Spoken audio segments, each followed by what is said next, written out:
Good evening. Good evening. As a parent, being close and communicating well with your own kids has always been very important, but not always easy. With the stress and business of work and life, keeping a close connection with them has been a challenge at times. And I'm sure that parents who are listening tonight can relate, especially when you add the stress of the pandemic that we've been going through in the past 12 months. That's why I'm very excited about tonight's conversation with Trevor Romain about connecting with our kids during rough times. This webcast is a production of the Clarity Child Guidance Center, a nonprofit treatment center solely dedicated to helping children 3 to 17 with their mental health. Clarity is located in the San Antonio Medical Center and provides inpatient and outpatient services to several thousand children every year. You can read more about the center and about children's mental health at clarityctc.org. Now, we're bringing this event with the support of the USA Foundation and in partnership with Comfort Crew. Comfort Crew is a nonprofit that Trevor actually co-founded, and which delivers proven resources to help military kids and their family connect and build resiliency in the face of extraordinary challenges. You can also read more about them on their website, comfortcrew.org. I want to say a few words about Trevor. Trevor is an award-winning children's book author and an international speaker. He has performed on multiple USO tours, helping military kids deal with the problems they face on a daily basis, including the deployment of parents, wounded parents, and coping with the loss of loved ones. He's also the author of the very inspiring and helpful book, Connecting with Kids in a Disconnected World, which will be the topic of tonight's conversation. He's joining us tonight from his home in Hawaii. Trevor, welcome. Oh, thank you very much for having me. I sound like an interesting guy. I can't wait to hear what I've got to say. Me either. Great to have you. And what time is it over there? It is 2:30 in the afternoon in Hawaii, and you can't tell because of this wonderful studio I'm in, but it's I know. It's 2:30 in the afternoon. I'm jealous. It sounds beautiful. It is. I'm very lucky. Well, I want to start the questions about this topic to really understand better from your perspective why it is so important to connect with kids. And I know you worked with kids who had actually cancer before, as you started this career and this call to help kids with kids. Can you tell us why and why it's so important to you and in general to connect with children? Well, that's a great question, and I always, when I get a question like that, I have a lovely quote from Brene Brown, who said that rarely does a response make things better. What makes things better is a connection. And I have found over the years of working with kids, working with adults, and connecting all of us together, that so often we are responding to what we think they need to hear and not listening to what they're asking for. And that's basically what I'm going to chat about today is how we can listen, how we can make space for hearing, and how we can better connect with kids, just with a few very simple tools that so often we overlook because life is so complicated and it's busy. And we're stressed out, especially now during these times when we are so uncertain about what's going on around us. Absolutely. Yeah. Well, what I wanted to say was that I learned a long time ago, working with a child with cancer, how important connection is and what a huge difference it makes in helping a child deal with stuff that they go through. Some of the trauma they go through, and just growing up is not easy anyway.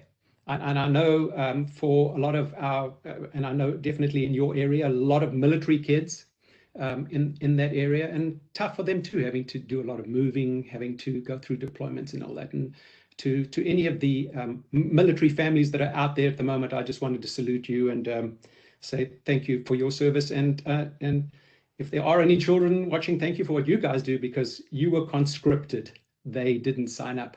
But I had an experience once which sort of pulled it all together for me. I was volunteering at the hospital in Austin. That's what I do when I want to feel good. It's very interesting. People say, why would you want to go to a hospital where there are terminally ill children? I wouldn't want to go near there. Well, hospitals and orphanages are my happy place, because it makes me realize so often that I'm a very lucky and blessed person. But I happened to be sitting with a young guy named Victor one day. I think Victor was around 14 years old, and we were sitting and having chat about life. And he turns around to me and he says to me, what's going to happen when I die? And I was about to answer him when his mother jumped off the chair, ran over to the bed and said, you are not going to die. We have spent $375,000 to keep you alive. You will not die. And he's like, well. So, he shrugs his shoulders and I shrug my shoulders. Well, his mom left the room about 10 minutes later. And I said to him, Victor, we're all going to die. I'm going to die. You're going to die one day. He said, I know, I'm not stupid. I said, well, what do you mean? He says, well, so what do you think happens when you die?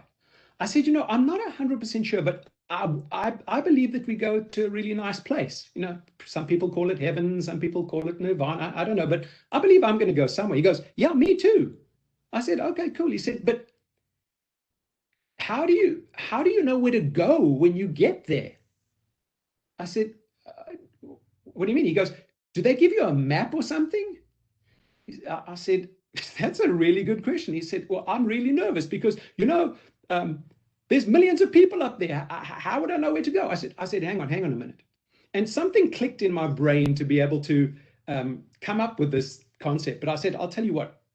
I took out my journal and I drew a picture of my grandfather.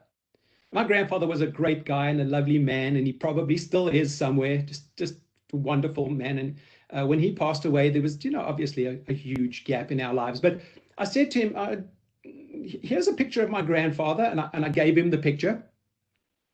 And I said, if you pass away from this disease, if you do, when you get to heaven, ask for my grandfather. His name is Ted.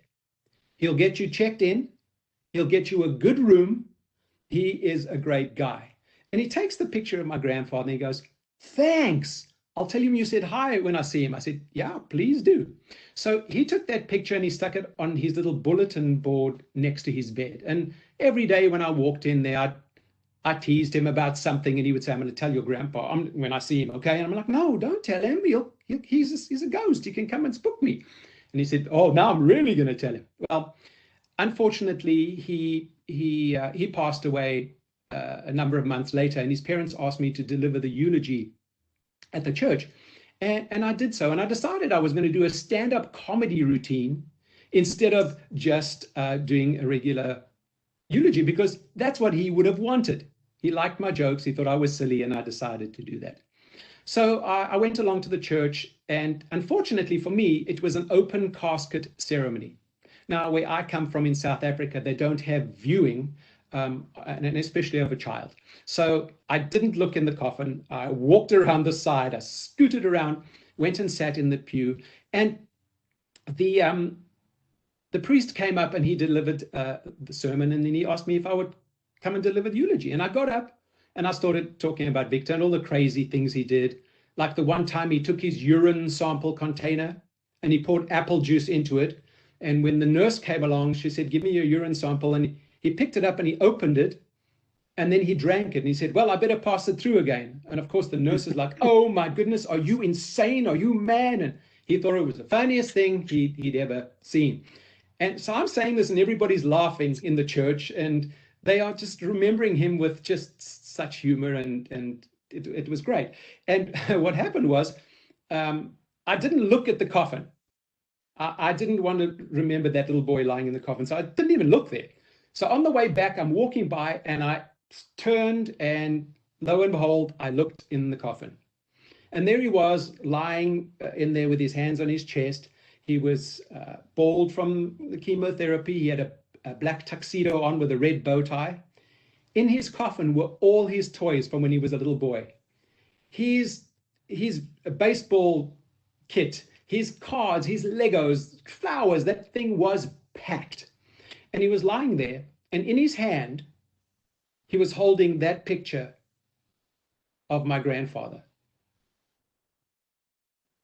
And his mom said to me, you know what, you did more for my child than $375,000.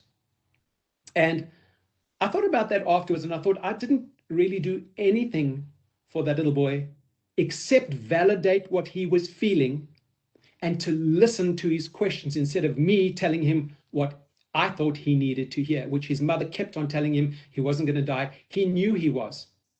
And to be able to hear him made me realize that sometimes we can very simply use little tools to connect with kids in the most difficult of situations. And that was a huge lesson for me in terms of trying to find ways to connect with kids. And sometimes traditional ways don't happen, especially when our egos get involved. And so that's how I sort of started working with connections and figuring out ways to do it. Wow. What a beautiful story. I want to apologize for our audience. There's an echo when I speak, which is not as important as when Trevor speaks. So I'm gonna say very little and let Trevor speak. But Trevor, my next question is,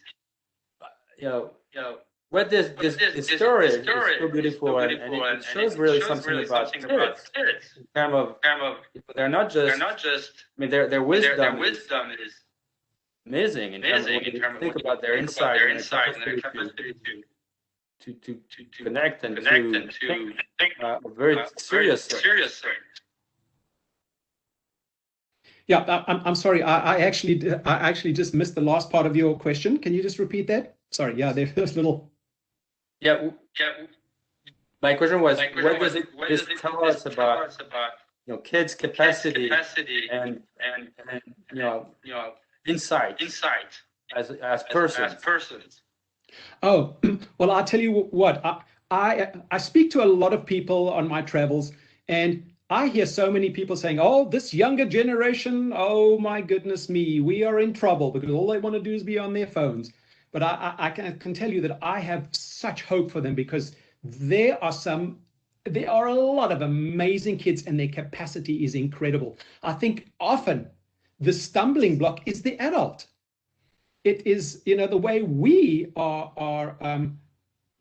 working with kids. Children they don't love it openly and verbally, but boundaries are something that are so important for them because it gives them some channel to move through and feel safe in.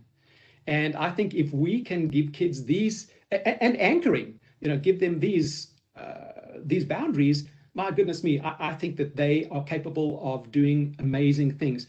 And also, we sugarcoat information for kids because we think they can't cope. So sometimes we will lie to them about something they know is the truth because we're trying to protect them, to protect their emotions. And I have found in my work, especially with kids who are ill and also kids in orphanages, that honesty with them, obviously it's selective in terms of what we want to say, but letting them know that we're coming from an honest place opens up channels of communication amazingly.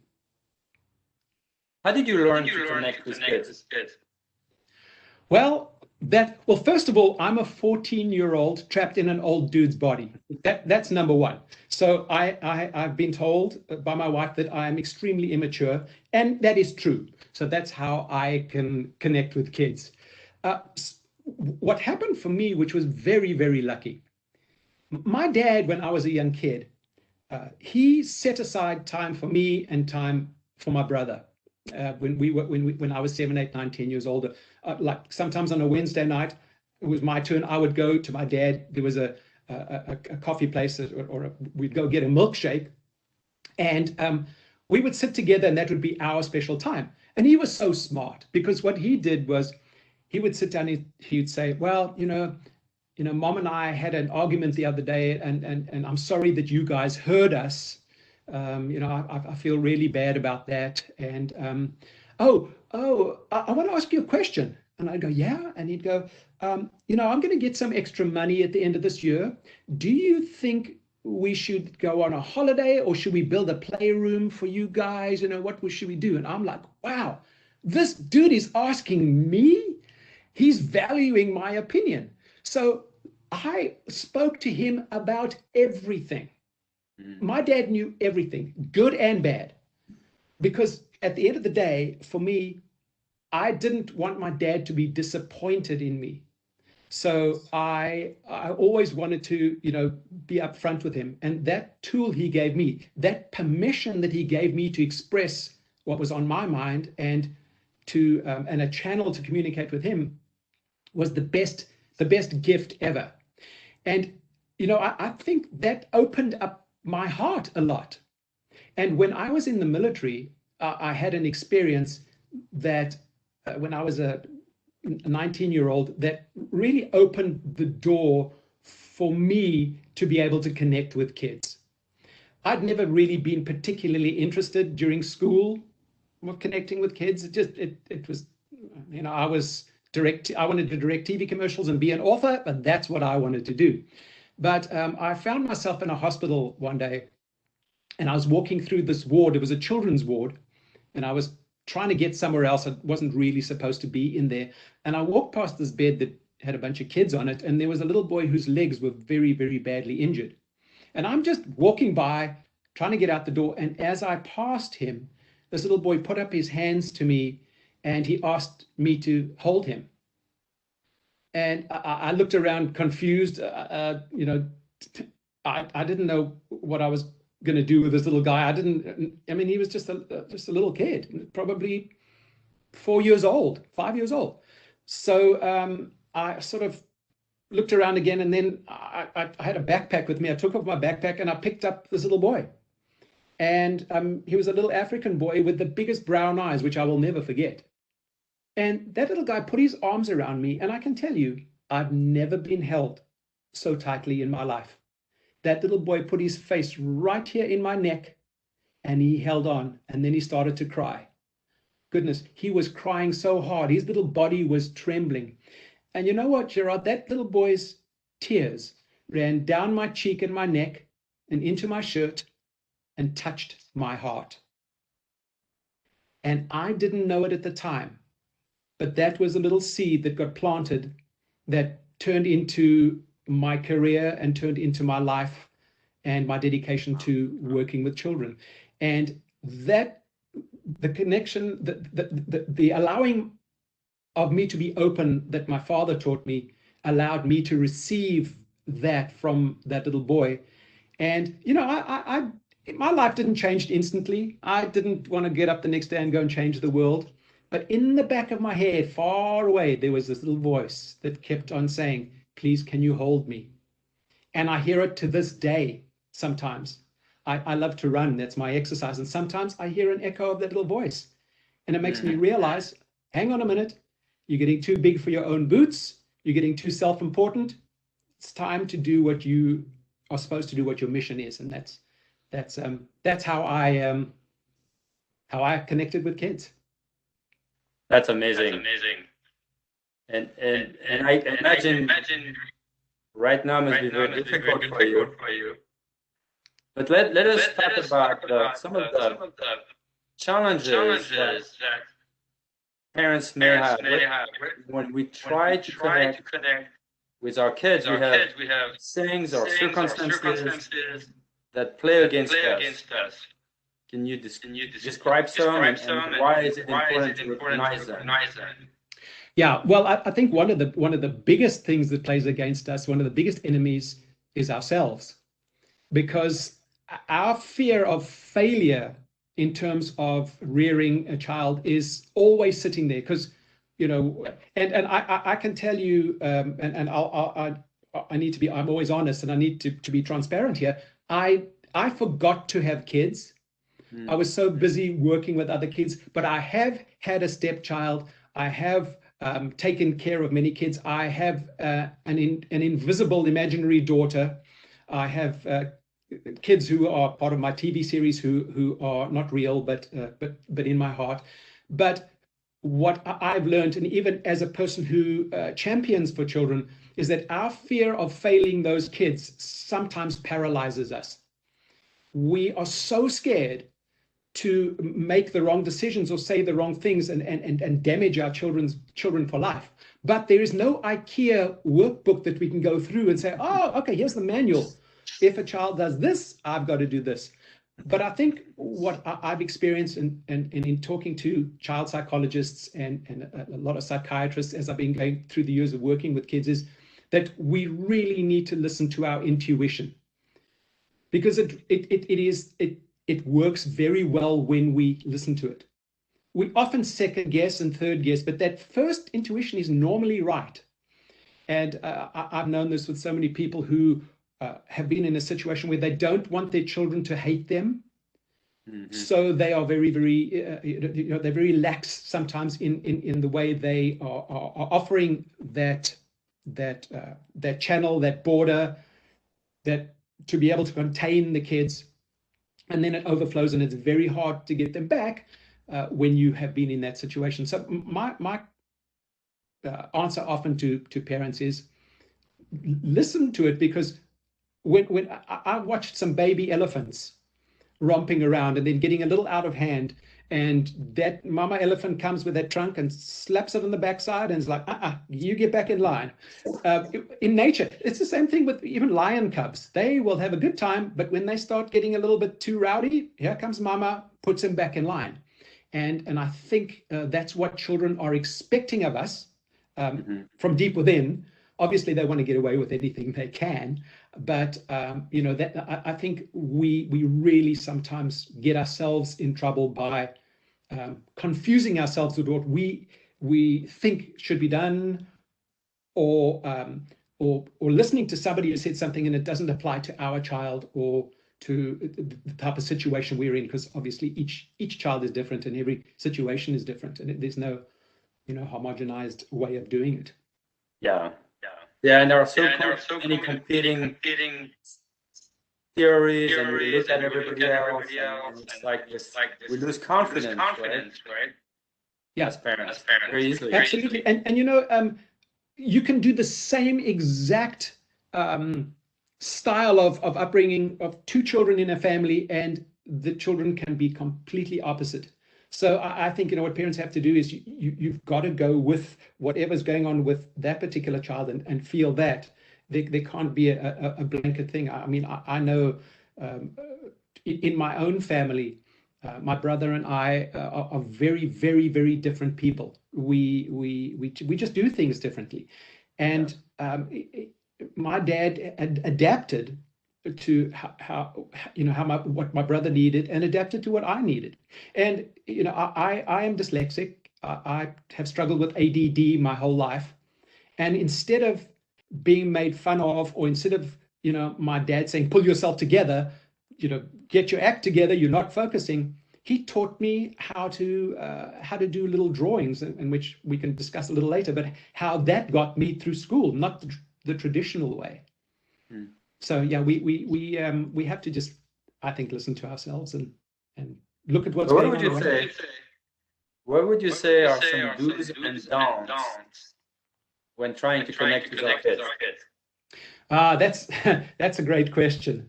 One of the things I say, and I actually even have it written down here in my little journal that I have. And I'm going to see if I can actually just even lift it up just a little bit. But this is my journal. It's just got a lot of little drawings and stuff, and you can't see. But anyway, what I've said is here, because I always want to remember this. Don't say I understand what you're going through.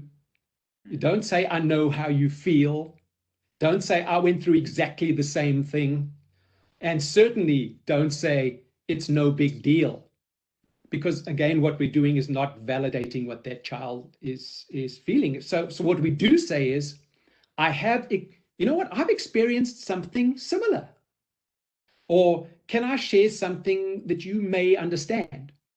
Or I don't know how you feel, but I have a pretty good idea. And one of the things that I ask parents to do when they are sometimes in a tough situation is relay a story from when you were that age that shows that you are in tune with what they are experiencing, instead of trying to fix it for them. Let them know that, wow, that person does know how I feel.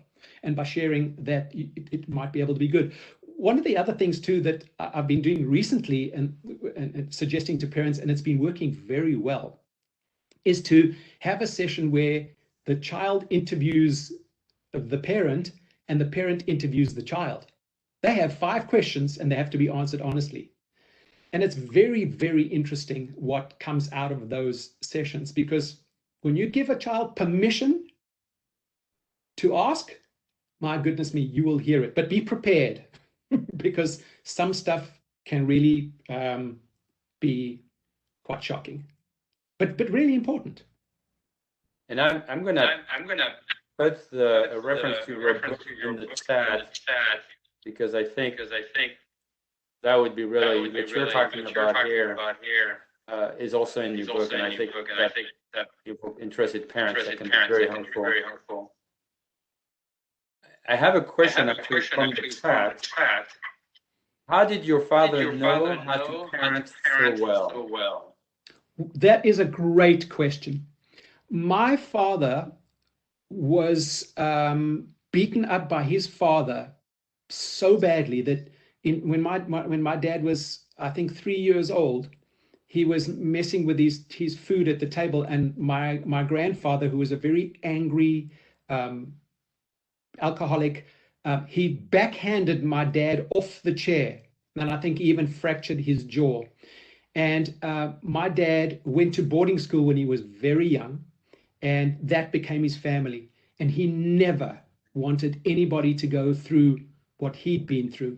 So I think just out of him connecting with his past and wanting to make a better life for his kids. Now, unfortunately, sometimes that cycle gets repeated. And some people just that's what they know. Children know what they see, and that's how they learn. And sometimes when a woman asked me the other day, she said, "How can I get my child to read? My child just never reads." I said, "Do you read?" And she goes, "No, I haven't got time." I'm like, "Oh, okay." You're modeling. Yeah. So I think so that's how my dad, I believe, got to be a great dad. And he was consistent. I think that thing too. When he said, "We are not going to do this if you do that," he stuck to it. Many parents that I know, they say, "We are not going to the movies on Saturday if you do that." They want to go to the movies, and then you go to the movies. So if that is a consequence that is not trusted, why would you go through with it? So, and my dad, the late great Jack Romain, he was very consistent in his in the way he brought us up. That's really interesting. I mean, here you talk about boundaries, consistency, and at the same time, humility and listening. Those are sound like the pillars to create that atmosphere. Now, tell us a little bit about listening.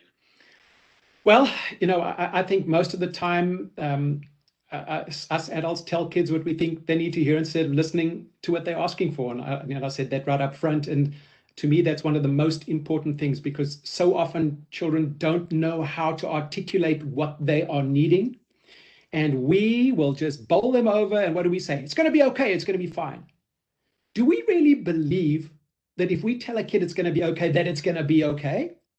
No, what it does is it makes us feel like we've done something, like, oh, I've done something. But that leaves the child empty and lonely and not heard.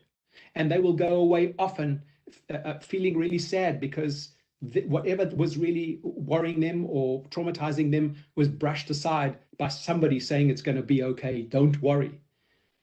You can't stop worrying if someone tells you don't worry.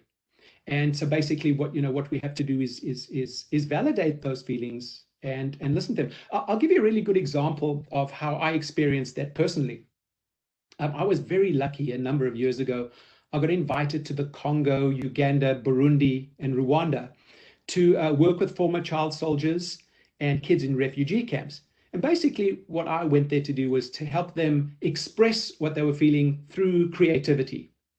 I was in for a big shock because, boy, they taught me more than I would ever taught them. But we went into a refugee camp one day, and I was with the United Nations contingency. And as we got in, there were kids just swarmed us. Kids just want skin. They want something to hold on to. And there were kids surrounding us, and they were jumping up and down and saying hello, and they want to hold your hand. So you're walking with 10 kids on each hand. So I'm walking around with all these kids, and I'm loving it. One little boy put his finger through my belt loop, and he would not let go. One of the workers came with a rolled up newspaper, and he started swatting all the kids to tell them to go away and leave us alone. So they all sort of ran off, except this one little boy. And the worker was trying to pull his finger out of the belt loop to make him go away. And I said, no, it's okay. Let him stay. It's okay. It's fine. So this little boy walked around with me most of the day. I mean, he was hanging on my belt loop, and I was drawing on the chalkboard, and he was standing looking out at the kids. And later on in the afternoon, he tugs at my sleeve, and through a translator and a little bit of broken French, a little bit of English, and the boy wanted to ask me a question. Now, all of these kids were orphans. Their parents apparently had been killed in Rwanda. And the boy wanted to ask me a question. I said yes. So I kneeled down to be on eye level with him. That's something I suggest to parents, especially with younger kids. When you are talking to kids seriously about something, or if you want to connect, get down on their level, because there's nothing worse than somebody looming over you and trying to ask you a really soft and intimate question about something when you're being towered over. And it's really interesting how the playing field levels in terms of connection when you do go down to the child's level. So I went down to this little boy's level, and I looked at him and I said to him, what's the question? And he said, can you help me find my mommy? And one of the workers came in and said, I told you, we're going to find all your mommies one day. You must just be patient. And I went, whoa. And I looked at this little boy, and I took a breath, and I said, where do you think your mommy is? He goes, oh, she died. She's in heaven. I said, oh, okay. I said, you know what? When I say my prayers tonight, because my dad's in heaven too, I'm going to ask him to please pass on a message to your mom to tell her that you love her and that you miss her and you will never forget her. Okay? And he looks at me, he goes, thank you, mister, thank you so much. And he's hugging my leg, and he's just so excited. And he ran off to play football, play soccer with the other kids with the rolled up paper bags, waved at me every few minutes just to know that we had the connection. But I learned something really important that day, that little boy, he didn't need to be told lies. He needed validation of where he was, and that was all he needed. He needed somebody to be there with him where he was, and listening to what he was asking for made all the difference. And that was a huge lesson. And I share that a lot with parents, because sometimes we get so involved in the world that we don't take that breather to be able to be in the moment with our kids. Well, and that leads by the way, this is such a beautiful and touching story. Thank you for sharing that. Sure. That leads to my next question. We have the urge to talk over. We have the urge to sometimes finish sentences.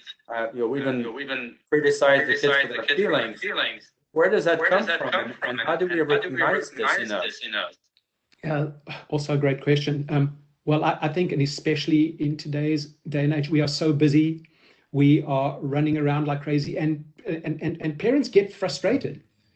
Sometimes a child trying to get something out, and they don't quite know how to talk to you about it. So and we finish the sentence for them. It's like, come on, let's get this done, get it out. What do you need? And I think what we seem to forget also is that kids need repetition as they grow to be able to cement the steps that they're going through. I was chatting to somebody the other day who didn't know that a child's prefrontal cortex only develops when they're in their early 20s, right?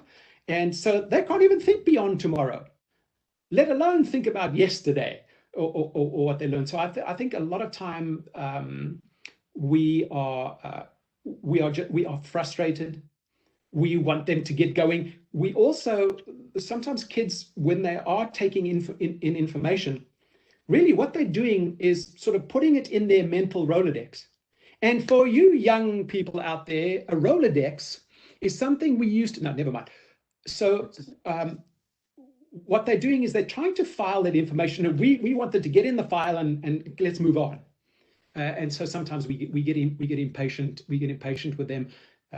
One of the things that I share often with children is, and especially when I see that their parents are really maybe having a bad day, I said, what you need to tell your mom or dad sometime, that their record of getting through a bad day is 100% because they're still around.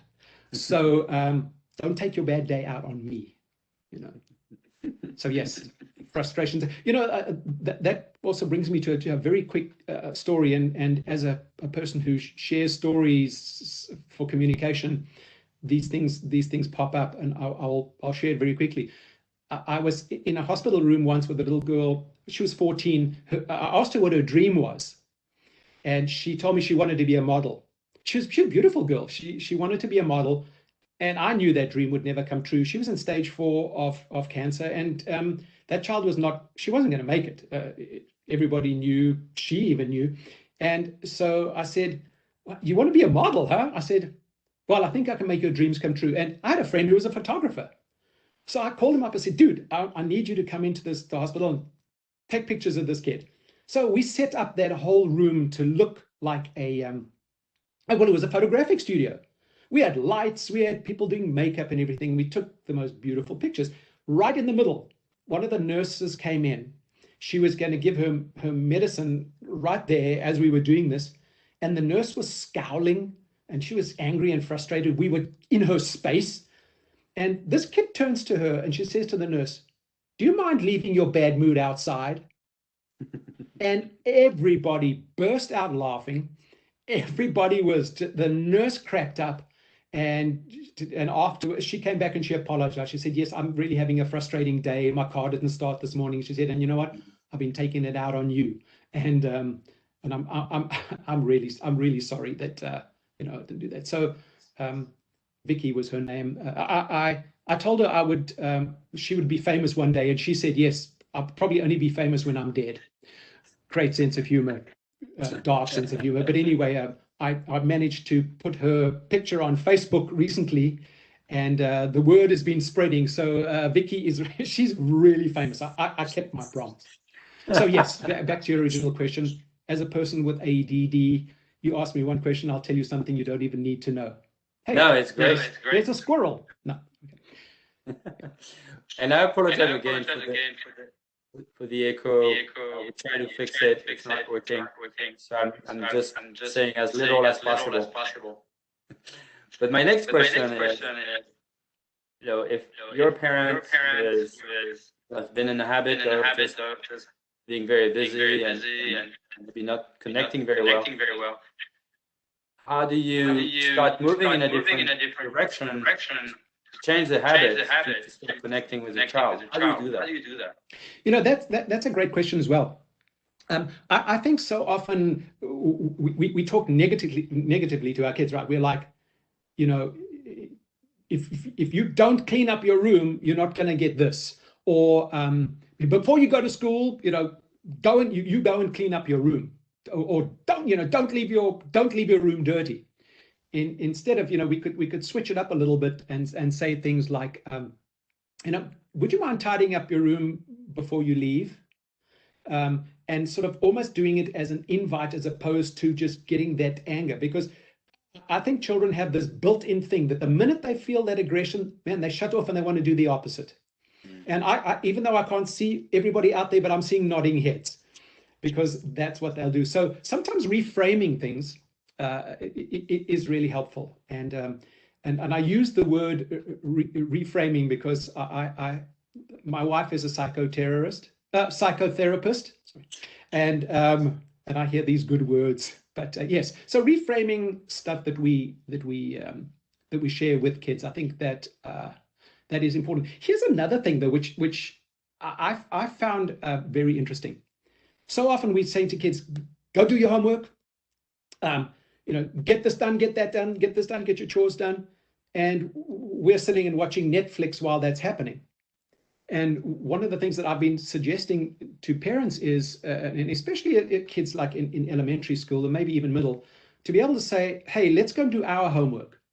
So you go and do your taxes at that time, or the stuff you've been procrastinating about, or that letter that you've been meaning to write, and setting up that space where you can sit down and actually maybe do it together, which really then helps the child feel like they are, part of a team, as opposed to a coach telling them, what to do all the time. And I think that works pretty well too, in terms of being there with kids. Well, then you mentioned the time we spend with kids, and when we talked earlier, we talked also about connecting with yourself.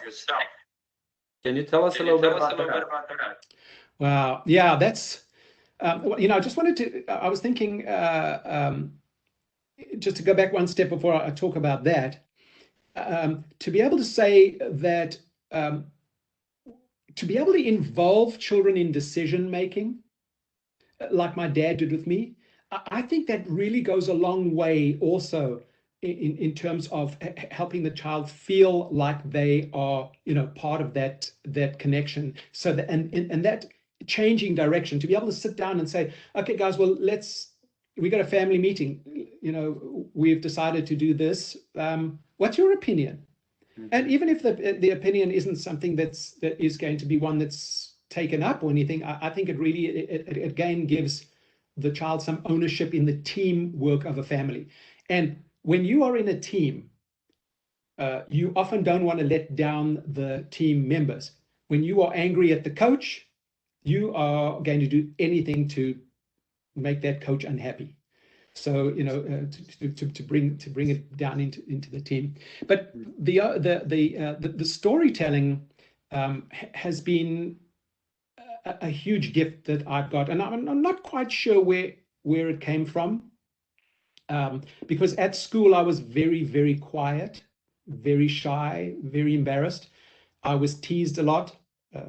I had to have special lessons in certain things, and interestingly enough, as a person who's dyslexic, I've written over 50 books in 22 languages, and now I don't stop talking for a minute. Other people have a hard time getting a word in, and I'm really thankful that that there's an echo on your microphone, so you can't really even cut me off. So, but I wanted to share a story that illustrates how storytelling can really help us to connect with people. So I've given about, in the last 10 years, probably 1,200 school assemblies. I've spoken to about 1 million children on a tour. We went around the world, actually working a lot with US military kids, speaking on bases.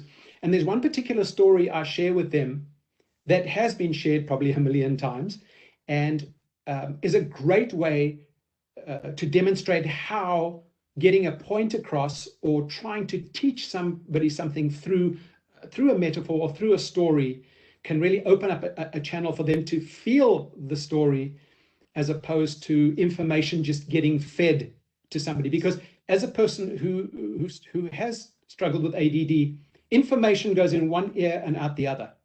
If I am moved by something I hear, my goodness, I can remember stuff from 4 years old that I was moved to. But if you ask me history of anything, I can't remember. So there's a story that I share. So when I was a young dude in South Africa, I worked in an advertising agency. I directed TV commercials. was a great job. I got to travel around, direct TV commercials. I wrote them too. And one day I was doing a TV commercial for what they call in South Africa. By the way, I'm an immigrant. In fact, your whole panel today is. But I grew up in South Africa, and we called a trailer that you pulled behind the car that you camp in. We called it a caravan. It's not called that here. It's called a trailer. Anyway, I'm sure somebody will let us know what that word is. But it was a commercial where we had a rally driver pulling this caravan through the mountains, and it talked about how stable it was and how great it was. And we set up to go and do the shoot, and I was very excited. My girlfriend came with me. And early in the morning, we got ready to go and do the filming, and it was on a dirt road, and we were driving along the road. It was a beautiful morning. Radio was on, and my girlfriend and I were chatting. And as we came over the horizon, there was a speck coming towards me along the road. And it's a speck that actually changed my life, because that little speck turned out to be a very old man on a bicycle. And as we got closer and closer, I saw the old man riding this bicycle. In my mind, because I'm one of these people who hears things that soundtracks to what I see, I could hear the squeaking of the bicycle, of the old rusty spring on the seat. And as he slowly moved towards me, I slowed down because I didn't want to spew dust all over the old dude. As I passed him, he was probably in his 80s, very white beard. He had a Basutu blanket over his shoulders, and he had this grass hat on, and he turned and he smiled, and he gave me the biggest, most beautiful, radiant smile, not a tooth in his mouth. It was fantastic. So I sort of pulled off, and we waved at each other, and he went on. And so I picked up, started speeding up, but then I saw a pickup truck coming towards me. It was coming really fast, and I don't know, my intuition said, uh-oh. And as we passed them, I noticed 3 teenagers. They were drinking beer. Now, I'm embarrassed to say that I knew that, because that was the brand that I drank, and I could see them drinking it. And they went past, and I looked in my rearview mirror, and I thought, oh no, this is not good, because they swung towards him. And they drove toward that man on the bicycle, and I was watching this all in the rearview mirror. And they got so close to him that I thought they'd actually hit him. So I closed my eyes, but I opened my eyes again, and I saw him wobble and then fall off the bicycle in a little ditch on the side of the road. So I thought, oh my goodness me, no. Turned the car around, went back, and got out. And he was sitting on the ground, rubbing his knee. His front wheel was buckled completely. And I said, are you okay? And he said, he's okay, except his heart is sore, because why did those kids have to do that? And I said to him, look, he was very worried, because he was the gardener actually at the hotel that I was staying at. And he was worried he was not going to be able to get to his job, because he'd been working there for 40 years or something. And he was never late. Now, apparently this guy rode that 5 miles every day on his bicycle to and from work. So I said, look, I'll take you to work, don't worry. So we put him in the car, we put the bicycle in the back, we drove the guy to the hotel, unloaded the bike, and he got out, and he was very thankful. And he was just worried I was going to get to work the next day. So I had about $40 in my wallet. My girlfriend had a few more. So and it was rands in South Africa. And I took out the money. I said, hey, listen, here's some money. Fix your bicycle, okay? Because I know that this is your only transport. And he said, no, I can't take your money. I said, no, it's a gift. He said, no. I said, please, just take the money. I'm doing okay. I can get more money, all right? And he said, only if I pay you back. I said, oh, fine. He said, well, give me your number. So I tore a piece of paper off the grocery bag that was in the back of the car, and he wrote his address. I'm sorry, he wrote my address, which I gave him on there. And he said, okay, thank you very much. And we got in the car and drove away. And luckily there was ATMs, and I got more money, and went about my business. And didn't think anything of it. We had a great time, forgot about the old man. And at the end of the month, here came an envelope with no return address, little grubby old envelope, and it had 1 rand in it, $1. And every month, that guy sent me $1. Now, it was about 50 that we gave him, so it was going to take him about 50 months to finish that all off. Well, after 14 months, we went back to do a second commercial. And I decided I was going to go find the guy and tell him, because he'd already sent me $14 over 14 months, and to tell him I really didn't need the money and to not send it to me. And we did the sequel in exactly the same spot. So I went to the hotel to find the guy, and they told me, no, he'd retired about 6 or 8 months before. I said, oh, would you know where he lives? And the woman said, yeah, he lives in the village. Told me where his house was. And so I drove to the village, and I found the house, and it was a round mud building with thatched roof, plastic bags on the windows. And I knock on the door. And this old lady comes to the door. She's got a handkerchief tied around her head, like in the old days when people used to have a toothache. And I say, hello. And she says, hello. And she gives me a big smile, not a tooth in her mouth either. And I said, is this so-and-so's house? And she said, yes, this is his house. I said, well, can I see him? And she said, no, he died. He had died 4 months before. And that woman had continued sending the money because that's what they had committed to do, and that's what they had promised to do. And I said to her, ma'am, I'm doing very well. I don't need the money. Please keep the money. I'm going to be okay.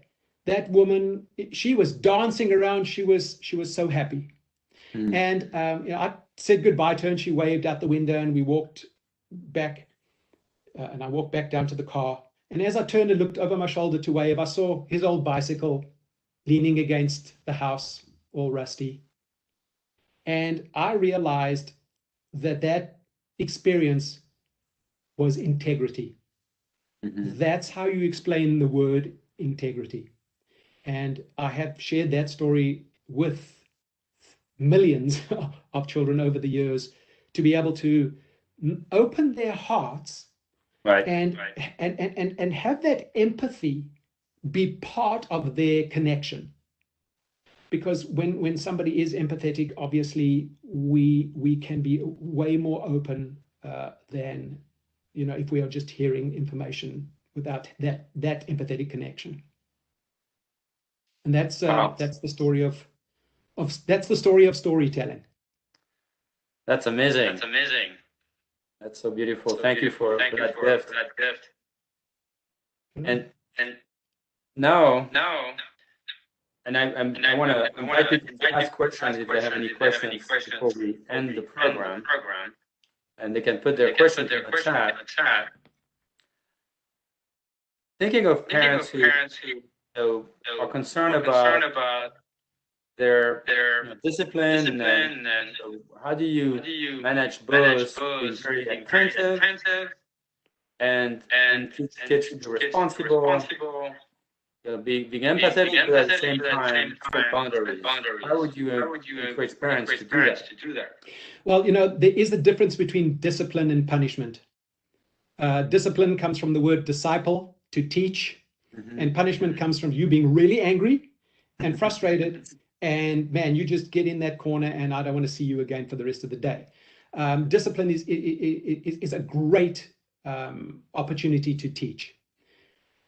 The problem often happens is that there's no follow through with the discipline, because it's like, okay, we are not going to do this. And then, as I said earlier, if that's not followed through, then the trust is broken that discipline, is not being effective. And then, I can go and do something I'm not supposed to do, and it's not going to make a difference because they're going to forget, or they are not going to continue with it. But it's interesting how out of our own frustration and anger, we'll set a child off to go and sit in their room, or we will punish them, we'll take something away from them, and there's that sort of it ends there, instead of going to where it becomes a teaching moment. But here's something fascinating. I had the privilege of speaking at a boot camp, actually near where you are in San Antonio, and it's for kids who've done pretty bad crimes, and it's a military boot camp. Basically, they have to run around, they get their hair buzzed, they get up at 5 in the morning, and they have to do push-ups and what have you. It's a real it's a tough place, and kids normally just go there for a year.